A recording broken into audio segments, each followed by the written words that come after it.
Hello guys, আসসালামু আলাইকুম। আপনারা কেমন আছেন? আশা করি অনেক ভালো আছেন, আর আমিও অনেক অনেক ভালো আছি।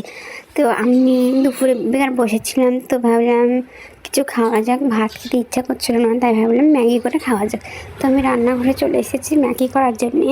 তো দেখতে পাচ্ছেন আমি গ্যাস ধরিয়ে কড়াইটা চাপিয়েও দিয়েছি। তো পরে প্যাকেটটা ম্যাগি খুলে ম্যাগি দিয়ে দিচ্ছি।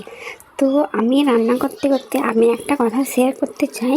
প্রত্যেকটা মেয়ে যারা বিয়ে হয়ে গেছে তাদের জীবনটা আসলে কেমন, তাদের বিয়ের পরে সংসার জীবন, তার স্বামীর দেখাশোনা করা, বাচ্চাদের দেখাশোনা করা, এটাই তাদের মূলত কাজ। তাছাড়া কি তাদের জীবন কি বাইরের জীবনটার মতো হতে পারে না? এক দেয়ালে মানে বাড়ির মধ্যেই কেন বন্দি থাকে? রান্না করো, বাসন মাজো, কাপড় কাচো, ঘর গুছাও, ছেলে পেলে দেখাশোনা করো, স্বামী যত্ন করো, এটাই কেন? বাইরের জীবনে চলাফেরা করো, এটা কেন হয় না? আমরা মধ্যবিত্ত পরিবারে থাকি, রোজকার একই কাজ। ঘুম থেকে ওঠো, কাজ করো, ঘুমাও, আবার উঠো, আবার কাজ করো, খাবো, বাইরে যাওয়াই হয় না। তো কার কার জীবন এরকম, তারা কমেন্ট করে অবশ্যই জানাবেন। আর আমার ভিডিও ভালো লাগলে লাইক, কমেন্ট, শেয়ার ও সাবস্ক্রাইব করতে ভুলবেন না।